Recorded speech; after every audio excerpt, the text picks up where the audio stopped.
मोटी बहू। किशोर जी शहर में रहते थे। उनको एक बेटी और एक बेटा था।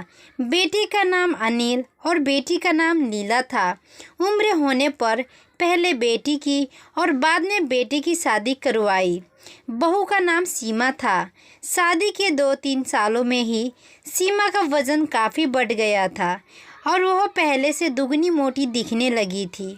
इस मोटापे की वजह से सीमा को कई लोगों के ताने सुनने पड़ते थे।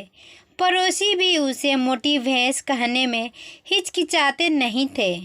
कितनी मोटी हो गई है, कैसे दिन पर दिन फैलती जा रही है, देखो जरा भी शर्म नहीं आती। पति बेचारा सूखा जा रहा है और यह देखो खाकर कैसे मोटी हो रही है। कुछ इस तरह की बातें अक्सर सीमा के कानों पर पड़ जाती थी। स्वभाव में हंसमुख सीमा इन बातों को इग्नोर भी कर देती, लेकिन उसे ज़्यादा दुख तब होता था जब उसकी खुद की सास और ननद उसे मोटापे के लिए उसे दोषी ठहराते और भला बुरा कहते। अनिल शरीर से काफ़ी दुबला पतला था। शादी के बाद भी उसके शरीर में रत्ती भर का भी फर्क नहीं आया था।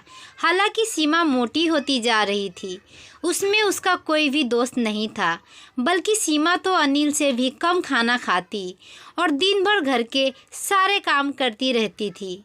अपने मोटापे की वजह से चाहे किसी काम में कितना भी दिक्कत हो, सीमा उस काम को कभी अधूरा नहीं छोड़ती थी। उसने घरेलू नुस्खे और कई तरह के उपाय करके अपना मोटापा कम करने की कोशिश भी की, लेकिन शायद उसके शरीर के हार्मोन्स ही थे जो उसे मोटा बनाए रखे थे। अनिल को उसके मोटापे से कोई दिक्कत नहीं, वह तो बेचारा अपने बिजनेस को संभालने में व्यस्त रहता था। उसकी माँ और बहन हमेशा इस वजह से सीमा को कुछ न कुछ सुनाते रहते थे और सीमा काफ़ी रोया करती थी। सीमा जब भी मौका मिलता अपने पति से इस बारे में बात करती थी और कहती थी कि अपनी माँ और बहन को समझाओ, मैं मोटी हूँ, उसमें मेरा क्या दोष है। पूरी दुनिया मुझे कुछ भी कहे, मुझे फ़र्क नहीं पड़ता, लेकिन जब मेरे अपने ही मुझे भला बुरा कहते हैं तो मुझे काफ़ी दुख होता है। ऐसे ही दिन बीतते गए।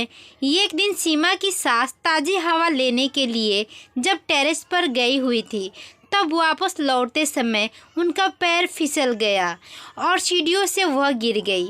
भाग्य से वह बच गई, लेकिन उनके पैर में बड़ा फ्रैक्चर आया। उनको अब एक जगह से दूसरी जगह जाने में भी काफ़ी दिक्कत होने लगी। बिना किसी के सहारे के वह ऐसा कर ही नहीं पा रही थी। जिस मोटी बहू को वह रोज़ाना ताने मारती थी, आज वही बहू उनका हर काम कर रही थी और उन्हें एक जगह से दूसरी जगह ले जा रही थी। उनका खुद का वज़न भी 75 किलो था, जो उनके बेटे अनिल के लिए भी उठा पाना संभव नहीं था। हमको विचार आया कि बहू शरीर से भरी पूरी नहीं होती तो आज उनका क्या होता। सीमा की सास को सीमा के साथ किए हुए अपने बुरे बर्ताव के लिए पछतावा होने लगा।